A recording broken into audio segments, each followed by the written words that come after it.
जय महाराष्ट्र मंडळी. आता योग असा आहे की मुंबईमध्ये पुण्यामध्ये नोकरी करणाऱ्या लोकांचे परमिट जमा करताय.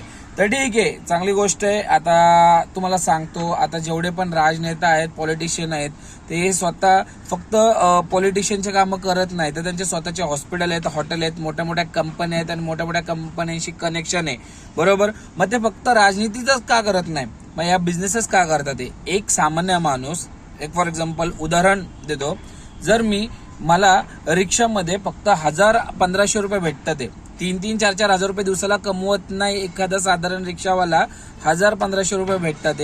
मग त्या 1,000-1,500 रुपयामध्ये तो रिक्षाचा हप्ता, घरचा हप्ता, घरचं भाडं, हे सगळं कसं भरणार? म्हणून तो जर एखादा पार्ट टाइम काम करत असेल तर त्याच्यात चूक काय आहे?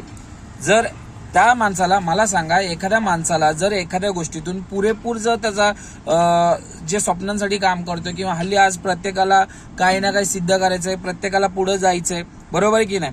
जर आज सामान्य माणूस जर पुढे जाणार नाही तर हे कसं काय? आज सामान्य माणसांना सगळ्या गोष्टींना बंदी घालायला लागले ते, पण मोठ्या मोठ्या लोकांना अजिबात नाही, त्या नेत्यांना नाही, मोठ्या मोठ्या बिझनेसमॅन लोकांना नाही, दुकानवाल्यांना नाही. म्हणजे काय? तर फक्त आपण सर्वसामान्य माणूस जर एखादा नोकरी करतो तर फक्त नोकरी म्हणजे गुलामगिरी. भाऊ, कोणत्या जगात जगतात? ते स्वतंत्र भारतामधले स्वतंत्र अधिकार आहेत, लोकशाहीमध्ये राहतो, प्रत्येकाला प्रत्येकाचा अधिकार आहे. जर तुम्ही एखाद्या माणसाचा हक्क हे करत असाल तर त्याच्या विरोधात उभं राहणं गरजेचं आहे. आणि लक्षात ठेवा, मी विद्रोही आहे, माझे शब्द मनात नाही तर डोक्यावरती वार करतात, तर लक्षात ठेवा. तर या अशा फालतूच्या गोष्टींच्या याच्यावर विरोधात मी नक्कीच आवाज उठवणार आहे.